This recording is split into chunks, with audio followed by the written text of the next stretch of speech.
Well, first of all, thank you all for being here this afternoon. You know, 22 years ago, almost to the day, Bill O'Neill stood at the governor's residence, and he set forth a bold, historic $6.5 billion vision for transportation in our state. In the wake of the Mianus River Bridge collapse, Governor O'Neill challenged lawmakers to think big, to rise to the occasion, and to meet a huge challenge. Connecticut has arrived at a similar moment. In 2003, we passed a transportation bill that was heralded as a 10-year blueprint for action here in our state. Its core was a nexus of transit reform, economic development, and strategic thinking. It contains creative, thoughtful solutions using roads, rail cars, airports, and waterports and ferries. But aside from a couple of isolated projects, the blueprint has been abandoned, or worse, by some ignored. Every day, the facts are in Connecticut that we are losing ground. Costs go up, frustration grows. We need to stop paying lip service to our transportation problems. And we need to stop cherry-picking priorities from the Transportation Strategy Board Master Plan and calling it real reform. Today, we are calling on this legislature to prioritize and fund the entire Transportation Strategy Board plan and to clearly designate a lead agency which will be held accountable. Our best guess estimates that this will cost the state anywhere from $6 to $7 billion. And we're not going to duck the tough question. And that is that all options to pay for this transportation plan are on the table. Bonding, increased taxes, even tolls. We all know that the skeptics will ask, how can we possibly afford to spend these billions of dollars? The answer is quite clear. How can we possibly afford to wait any longer? How many billions of dollars have we lost already in the state of Connecticut over the last 20 years because of the serious problem of transportation? Commuters have said it, business leaders have said it, and the House Democrats clearly said it to me the other day. We have waited way too long. Our commuters are basically fed up with traffic. Our businesses tell us that their inventories are idling useless on our interstates, and we have companies slashing jobs or even leaving the state altogether, partly due because of the transportation problems. Until today, there has been no urgency. Until today, we have lacked the political will and, more importantly, the courage to think big. Every day that we avoid making the hard choices is another day that we've accepted reports of being 50th in job growth. I want our legacy to be that we did something about being 50th, that we stood up and made the tough choice. Real transportation reform is the way to do it. Ladies and gentlemen, Connecticut's moment has arrived. I appreciate the opportunity for letting me speak here, and I am very honored to be with a lot of the good folks around me right now, and certainly my partner and good friend, House Majority Leader Chris Donovan. Thank you, Mr. Speaker. Great to see everybody here today. I think Connecticut has kind of lost confidence in its transportation system. By that I mean people are not confident that if they leave home at a specific time, they will get to their destination on time. Whenever I talk to people downstate, they say, well, when can you come up? I don't know. It depends on the traffic. I don't know what it's going to be like. Maybe if you leave at 5, maybe if you leave at 6, I don't know. And that confidence has eroded to the fact that we need to have something in place. We need to have alternatives. We need to have the trains to run on time. We have to have the trains that will run on time, that will enable the motorists to get there on time. And so we need to have not a Band-Aid approach, but an overall approach, or our traffic will continue to clog our highways. But we know Connecticut loves its cars, so this plan before us has improvements for traffic, but also has attractive alternative transportation alternatives that will entice the commuters to leave their cars and have a accessible, attractive alternative, such as rail in our state. So I look forward to working for the proposal before you and providing alternatives to our commuters. Thank you. Thank you, Chris. Now I'd like to have you hear from our Transportation Chairman, Tony Guerrero. Good afternoon, everyone. Last year, as the House Chairman of Transportation Committee, it was great to work with Senator Seattle to guide the governor's $1.3 billion package through the General Assembly. That was a good first step toward meeting Connecticut's transportation needs. But in my view, it was a first step only. Most of it designed to update our rail system. And now, as Speaker Amann has said, it's time to move forward. And we have a good base to move forward. The Transportation Strategy Board has developed a list of projects it would believe to strengthen Connecticut's transportation system. I believe the time is now to turn that list into a plan of action, a plan that we can begin to implement this year. We already know that we have an interstate bottleneck that stalls the movement of goods within and through our state. We already know that we have an interstate bottleneck that stalls the movement of people within and through our state. We already know that these bottlenecks are major factors in stifling job growth in our state. In fact, they are the major factor in a loss of hundreds upon hundreds of jobs that have left Connecticut recently or will be leaving soon. It is my goal in this session to develop a plan of action in the Transportation Committee. This means a commitment to modernizing our highways. It means upgrading the ports of New London, New Haven, Bridgeport to attract barges carrying trailer loads of goods and materials. It means a commitment to continue improvements at Bradley Airport. It also means working with the Legislative Finance and Bonding Committee to look at all possible funding, including taxes, bonds, tolls, and also a revenue surplus that we have today.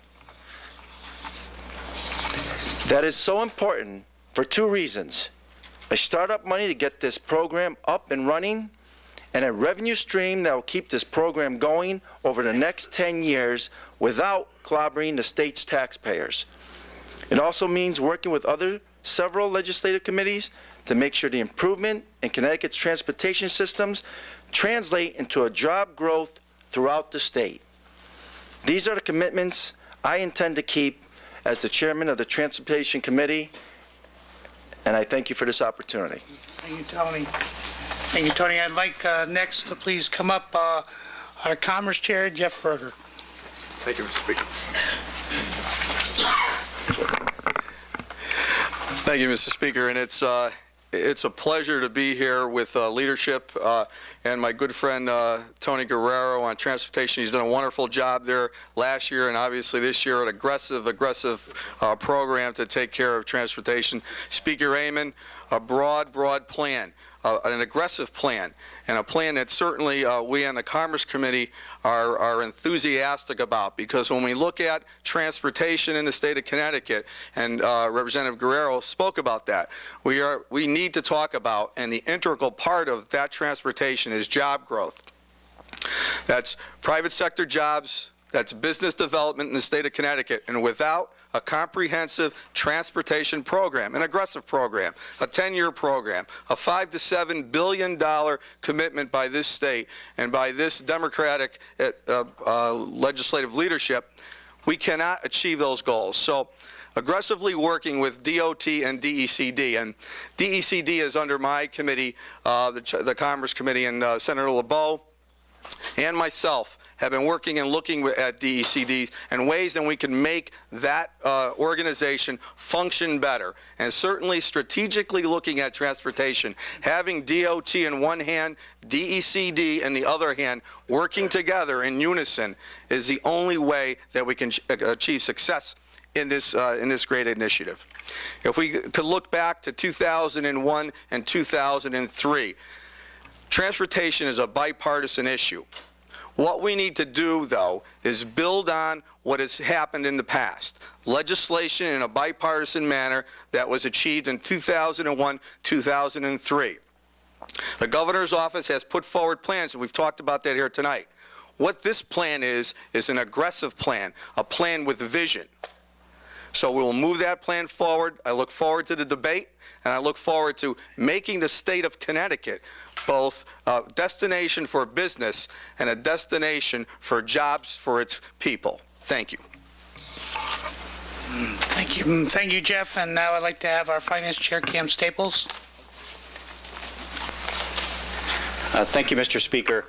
You know, I think if you asked anybody in this legislature about 10, 11 years ago whether we would be spending $300 million a year to rebuild our higher education system with what amounts to a 20-year commitment for the University of Connecticut and a 10-year commitment for our state universities and our community colleges, people would have been very skeptical and said, no, we can't afford it. That's way too much money. That's too long-term a commitment to make to build our higher education system. But that's essentially what we're doing in higher education because we know of its value to our workforce and to our economy. So when you look at this bold initiative, put it in perspective. This is probably the second most significant thing we can do to the economic future of Connecticut, aside from rebuilding our higher education system.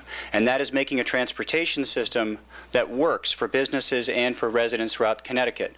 We've had several reports, the Transportation Strategy Board, business reports, analysis from a variety of sources saying the same thing for years, that our transportation system is woefully inadequate and that we're losing ground to states that have invested in mass transit and in intelligent plans to move both goods and people around their states.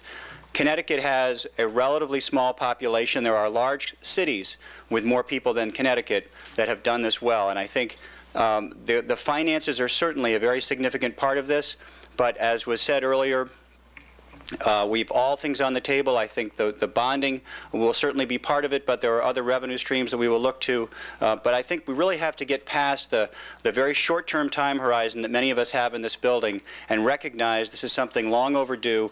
We can't afford it, and we have to set ourselves to that task. Thank you.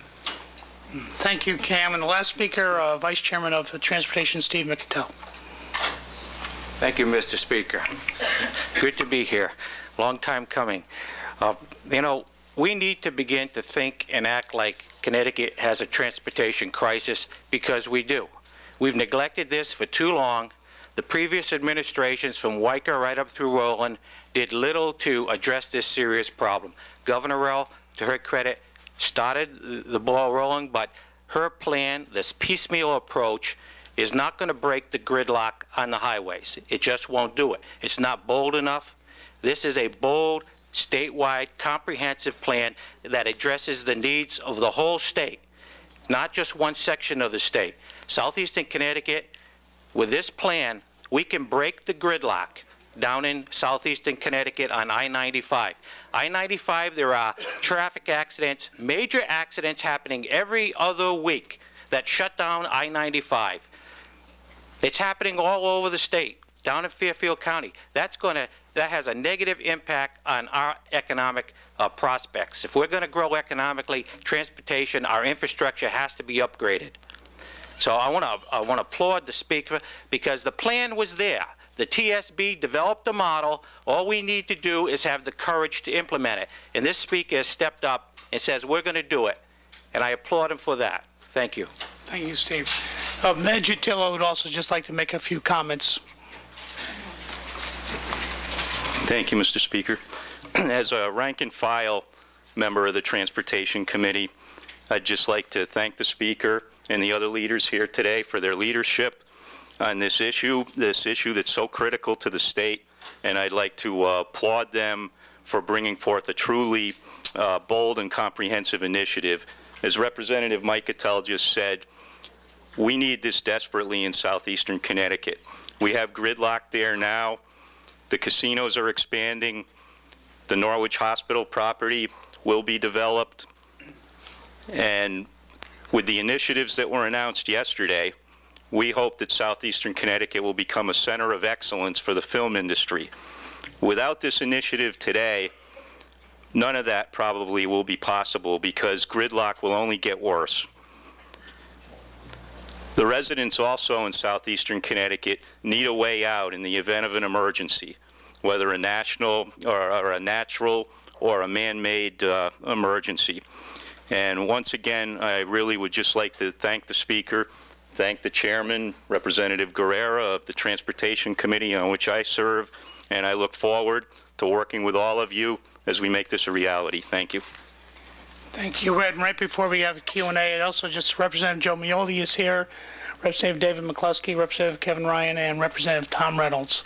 And we'll go right to yes, Miss. Yes, sir. I believe, as I recall, what Governor O'Neill did with a lot of political sense was float 20-year bonds and tag them to a dedicated, staggered increase in the gasoline tax to assure their sale and to make sure they were solvent. You all mentioned bonding first on your list and taxes as if it was something different. It's not. It's the same damn thing. You have to have a revenue stream. You want to do what O'Neill did. Is that correct? You are absolutely correct, Mr. Davis. It's exactly what we want to do. Everything is on the table, and we want to make sure that whatever we can do in the most fiscally responsible way, but also make sure that this project gets done. We've waited 20 years. We're ready to go for it. Why not just increase the gross receipts tax? You've already got it in place. Mark, maybe we will. I mean, gross receipts tax, as you know, is generating a lot of money. We might take a look at that, but we allow that to our finance committee. We'll allow them to do those things. We have Cam Staples here, and I think our main message is that we're ready to rock and roll with How much this. of a gasoline increase do you think it'll take? Don't know, Mark. Too premature. We don't know. All I do know is that we're willing to step up to the plate to get the job done. Well, does that say you think the gasoline tax increase is definitely part of it? I think everything's on the table, Steve. I mean, I know for one, it's talking about tolls and gasoline taxes. You know, historically, I'm opposed to both. But if that's what we decide to do in the final analysis as a caucus, then that's what we're going to do. But we're going to try to put the plan together. You say it's taken this long to do something this massive. Is it realistic to think in a short session at the end of a 2-year term that this is the year something this dramatic is going to be passed by the legislature? Yes. Why? You know, Based because- on what? Based on what? Based on, because last year when we did it, I think I stood up, right after the governor was done, and I applauded her actions of finally doing something about transportation after the plan sat for 2 years, which unfortunately Governor Rowland totally ignored. But I also said back then that it was not bold and it was not courageous. I wanted more from her. I thought she was going to come out and say, this is what we're going to do. If you look at the $6.5 billion that Governor O'Neill did back in 1982, he had the courage with that legislature to stand up and get the job done. And we're messing around with a $1.3 billion figure with the massive transportation problems we have. So I think we're overdue. We should have done this 2 years ago, and we are biting at the bit. I was amazed at my caucus the other day that said, as you'll see when we lay out our package in about a week, where you'll see numerous items, menu of items under each topic of education and healthcare. When it came to transportation, it was just one solid word: get it done. That means that members of your caucus are ready now to put higher gasoline taxes and tolls back on the highway. If that's what Anything it takes to resolve the problem. Pardon me? Took a vote on that too? We Take a head count? took a vote on one thing. We were going to resolve the transportation problem for whatever it takes. And if that gives the rank and file the opportunity to try to step up to the plate to get it done, I think we're ready. What's your timetable to produce a tax package, a revenue package to support this? It's one thing to say everything's on the table. As you know, it can be very different when the specifics are put before your members and the public. So what's the timetable? How fast before we see this? We got 12 weeks. So Cam Staples, if I'm understanding, he's sharpening his pencil and he's ready to get to work. We open tomorrow and we get to work on it. So we got 12 weeks to do it. My understanding is until I bang the gavel, we can get it right under the wire, but we intend to do it before this session's over. How about in terms of federal money? I mean, does this include federal dollars? How much do you expect to get from the federal government on this? And of course, these federal programs take forever sometimes to get through. I'll let Representative Guerrero has had some conversations, and we did get some good comments from our senators, so let Tony. And also, if you reimpose tolls... Excuse me, let me just answer that question. In regards to federal money, of course, that we would want to work hand in hand with the Department of Transportation and any projects that come forth that we will obviously be putting it under the federal program to get monies for that. But if you reimpose the tolls, does that put the federal money in jeopardy? That's the rest of his question. Right? Well, we've been told yes, and we've been told no. We still have not received a clear-cut answer in regards to tolls. How can it be 20 years, we still don't know the answer to that question? Unfortunately, there's many issues that come about in regards to expansions of the highways. If you expand the highways, that you may be able to use tolls. If you don't expand it, and also you got to look at the revenue stream. Do we make more money having tolls, or do we not? Or do we lose out on the federal money? Ladies and gentlemen, I mean, it comes down to that we can't afford to do this. We need to do this now. I mean, these are situations that, as you know, 20 years ago, how long did it take you to go from Hartford to New York? In an hour and 15 minutes. Today, it's taken 3 hours. We're losing jobs. It's a bold move on the part of the Speaker.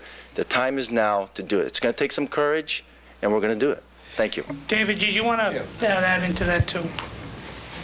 Thanks. As Transportation Bonding Subcommittee Chairman, we've been following this issue very closely, and in the latest reiteration of the federal transportation, it's called Safety Lou, is the new acronym, and it allows the Connecticut and other states to do congestion pricing. Doesn't mean we're going to slap the toll congestion pricing or peak pricing. Doesn't mean like New Jersey does, where you have an easy pass. Every state around us has an easy pass. Why can't Connecticut in certain parts? But it doesn't mean we're going to put back the West Haven tolls and have accidents and stuff. We can do this in a responsible way, and the federal government will not penalize us for doing it. And let me... Could you just answer one other question? Everyone keeps saying easy pass. Not everybody in the world is going to have an easy pass thing on their card. So that means you still have to put up a conventional toll booth, and those things cause traffic congestion and safety hazards on their own. That's what caused them to be brought down. How do you get around that issue? Well, first, it's my understanding that we wouldn't necessarily have to slap these if we did something like this, that we would put them in the same place we did it, like Greenwich and stuff like that. We could have a creative proposal where we said that the HOV lanes are now going to be congestion pricing, and we allow trucks to do congestion pricing. I mean, we don't have to do it in a way that's onerous to people that are not participating in the Easy Pass system. And let's make perfectly clear, we haven't made that decision. It's on the table. We haven't, it's going to take a lot of convincing for me to go with tolls too, but the bottom line is if that's what we decide to do, that's what we're going to do. You'll recall it was a promise of a Democratic candidate for governor who promised to eliminate all tolls in the state of Connecticut, your beloved Bill O'Neill. We love Bill O'Neill. There's no doubt about it. Hey, that's why, and I've been totally in favor of that position for a long period of time. For me to even consider it is going a long way. But I'll tell you, our traffic needs right now, listen, all you guys travel the roads. What was this, a big secret? We got a problem. We're going to sit up here and be mediocre and say, yeah, maybe we'll do another $500 million this year. Maybe next year, maybe 2 years from now, we'll do another $400 million. What are we doing? We need to resolve the problem now. Everybody, when you drive home tonight and you're sitting in that traffic getting a great view of Connecticut, okay, just remember what I'm saying here tonight. How many millions and billions of dollars of wasted inventory, of lost wages, lost hours, of the gasoline prices, of how much fuel costs is it costing business? We're 50th in the nation in job creation. We need to stand up as a state and show some leadership. And if we cannot do what Governor O'Neill did in 1982, then shame on us. The problem why we only have $1.3 billion plan is because people they're afraid of the reaction. Well, you know what? Let me tell you here, throw me out of office. Throw me out of office if the idea of $4 billion to resolve our transportation problem is a bad idea. And when you're sitting up there tonight listening to your radio, okay, and you get for an hour drive, it usually takes you 2 hours to get home, then remember, but I think we're making the right decision. We're doing the right thing. Pardon me, Mark? Plaza in Milford? Are you proposing a toll? I'm just Because I'm asking. not proposing that, Mr. Davis. Well, Are it's an you? important split there. Listen, I had an idea, and I'll tell you, it's still out there. You guys think it's funny, but I say we put one right in front of Foxwoods. And wait, I'll tell you why. You put one in Foxwoods because you know what? Because you have a 10% chance of winning. So if you get the right quarter in there, there'll be people traveling all day around circles to go through that booth. All right, all kidding aside, listen, I think it's time for us to really make some bold decisions in the state. I think it's a bipartisan. I think most of us understand it's a serious problem. And I think the governor believes that that if she has the legislature behind her supporting it, it will give her the courage to go forward with it also. And I believe she has the courage to do it. Yes, Alf? So just to clarify, you are talking of funding the entire package this session. Yes. Specifically on the tolls, are you talking so-called entryway tolls, and how much support do you think you would get in Greenwich for something like that? Let me say it again. Tolls are part of, we're not throwing anything off the table right now. We're looking at everything. It's going to take a lot for these guys to convince me, and I'm not saying they're big toll supporters. What we say it would be irresponsible for me to come up here and say we're not going to consider tolls. We want to do a $4 billion, $5 billion package, but forget, we'll rule out tolls. But why don't I rule out the gas tax too, which I hate? I hate the gas tax. Am I going to rule that out too? So what do you got left? I have to be realistic, and we have to come up with a plan that's fiscally responsible to the state of Connecticut, but it's going to resolve a very serious situation. So it could be a mix. Yes, sir. Politically, frankly, with the tolls, you would have out-of-state people paying for some of this and not just Connecticut people. How does that figure Where do you in? live? I'm going to get you a toll, right? You want tolls, we're going to get them for you. How does that figure into your thinking? Or does it? That you would have out-of-state truckers paying for this? First of all, it doesn't bother me whatsoever. Right now, they're driving through for free, but they're paying on our borders, so why not, right? How does that help business? How does what help business? Putting a toll on the truckers. Mark, again, back to the tolls. What I'm saying to you is that if it's just the inconvenience, let me tell you why. The inconvenience of a toll versus the inconvenience of a guy sitting in Greenwich who needs to get a load unloaded in New Haven, as he's sitting there with his load ticking away hour after hour, as his fuel tank needle goes from full to empty. I'll tell you, a trucker will pay the toll if he can get through the state. Right now, they avoid the state like a plague. So anything we can do to try to make traffic, to ease traffic, we're going to try to do it. Steve. That's what I was asking before. A toll stop is just going to create more traffic congestion. You can't, every person that comes through the state is not going to have an easy pass and go zooming through it. Every state that has easy pass also has regular toll booths. Listen, Steve, I hear what you're saying. And again, in all due respect, I think I have. Tolls is not, when the final package comes out, and it may or may not have tolls in it. We have not made that determination at this point.